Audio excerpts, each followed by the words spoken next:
दोस्तों, जब अजय काम पर से अपने घर की ओर आ रहे थे तो रास्ते में अजय के कदम आगे नहीं बढ़ पा रहे थे। तभी उसने दौड़ना शुरू कर दिया, लेकिन कुछ दूर दौड़ने के बाद वह गिर गया। तभी उसके सामने एक हाथ आया जो उसे उठाना चाह रहा था। अजय को सिर्फ हाथ नजर आ रहा था, लेकिन वो हाथ किसका था उसको पता नहीं चल रहा था। वह खुद उठ गया और पूछा, तुम कौन हो? तभी उसको कुछ आवाज सुनाई दी जो कह रही थी कि मैं एक भटकती आत्मा हूं और मैं यहीं रहती हूं। यह सुनकर अजय का दिल तेजी से धड़कने लगा। उसने कहा, मुझसे तुम क्या चाहती हो? तभी उस आत्मा ने कहा, बहुत दिनों से कोई नौजवान नहीं मिला। तुम पहले नौजवान हो जिसे मैंने देखा है। तुम पर मेरा दिल आ गया है, इसलिए तुम्हारे पास आई हूं। अजय ने कहा, मैं अपने गांव जाना चाहता हूं, मुझे जाने दो।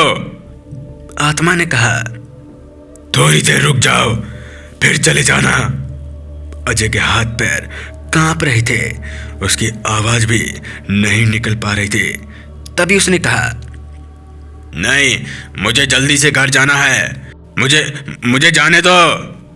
इस पर आत्मा ने कहा, बहुत थक गए हो ना, कुछ खा पी लो फिर चले जाना। तभी अजय ने कहा, मुझे पानी मिलेगी? आत्मा ने कहा, हाँ। अजय ने हाथ बढ़ाया, तभी उसके हाथ में अचानक खून से भरी गिलास आ गई, जिसे देखकर वह गिलास फेंक दिया और बोला, मुझे पानी चाहिए, खून नहीं।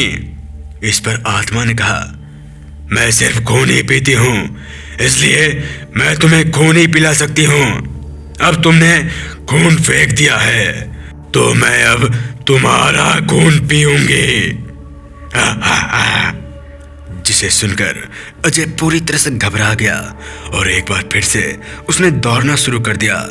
लेकिन आश्चर्य की बात तो यह थी कि वह इतना दौड़ने के बावजूद भी बार बार वहीं पर आ जाता जहां से उसने दौड़ना शुरू किया। उसे समझ में नहीं आ रहा था कि वह करे तो करे क्या। उसने फिर से उस आत्मा से निवेदन किया, मेरे मम्मी पापा इंतजार कर रहे हैं, मुझे घर जाने दो। वह अजय को जाने नहीं दे रही थी। फिर अचानक से अजय को महसूस हुआ कि उसके शरीर में कुछ घुस गया है और उसे 2 बार उठाकर पटक दिया है और वह बेहोश हो गया। जब उसकी आंख खुले तो उसने पाया कि वह अपने घर में है। सभी उसके चारों तरफ खड़े थे। तभी अजय ने पूछा, मैं घर पर कैसे पहुंचा?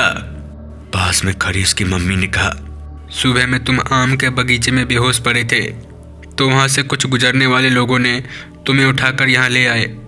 अजय ने सोचा, मैं इन लोगों से कैसे बोलूं कि रात में मुझे एक भूतनी से मुलाकात हुई थी जिसने उसे उठाकर पटक दिया था। अजय चुपचाप रहा। 2 दिनों तक आराम करता रहा, लेकिन रात की घटना याद आते ही उसका शरीर ठंडा हो जाता था। फिर वह समय आ गया जब उसे एक लड़की को देखने जाना था। जब वह लड़की को देखकर लौट रहा था तो रात का समय होने के कारण एक बार फिर से भूतनी ने उसका रास्ता रोक दिया और बोली, मेरी भी शादी नहीं हुई है, मैं भी शादी करना चाहती हूँ और मैं तुमसे ही शादी करना चाहती हूँ। नहीं, तुम एक आत्मा हो और मैं एक इंसान, तो फिर शादी कैसे कर सकते हैं? इस पर भूतनी ने कहा कि तब तो तुम्हें मरना होगा, मैं बहुत प्यासी हूं, तुम मेरे प्यास बुझा दो। अजय के बार बार निवेदन करने पर भी वह आत्मा नहीं मानी और अजय को पटकने लगी। इधर घर ना पहुंचकर उसके घर वाले बहुत चिंतित हो गए और उसे ढूंढने के लिए बगीचे की तरफ बढ़ गए। जहां अजय को नीचा पड़ा देख सभी लोग घबरा गए कि तभी सभी लोगों ने अजय को होश में लाया और होश में आते ही अजय ने सारी बातें बता दी, जिसे सुनकर सभी लोग आश्चर्यचकित हो गए। वे सभी भूतनी को देखना चाहते थे, मगर वह कहीं भी दिखाई नहीं दे रही थी। तभी गांव में ही रहने वाले एक आदमी ने जोश में आकर बोला, भूत वूत कुछ नहीं होता है, ये सब तो मन का वहम है। उस आदमी के इतना बोलते ही भूतनी ने उसे उठाकर पटक दिया। अब तो वह आदमी बेहद डर गया और सभी लालटेन और मसाल लेकर घर की तरफ निकल पड़े। रातों रात सभी को पता चल गया कि आम के बगीचे में एक भूतनी रहती है। तभी सभी लोगों ने भूतनी को भगाने के लिए पूजा पाठ करना शुरू कर दिया और अंत में अजय को यह विश्वास दिला दिया कि भूतनी यहाँ से चली गई है। लेकिन अजय को विश्वास नहीं हुआ और वह वापस दिल्ली लौट आया। उस दिन के बाद वह भूतनी अजय को कभी भी दिखाई नहीं दी। तो दोस्तों, अगर आपको कहानी अच्छी लगी तो चैनल को लाइक सब्सक्राइब शेयर कीजिए। मिलते हैं ऐसी डरावनी कहानी के साथ, तब तक के लिए जय हिंद, जय भारत।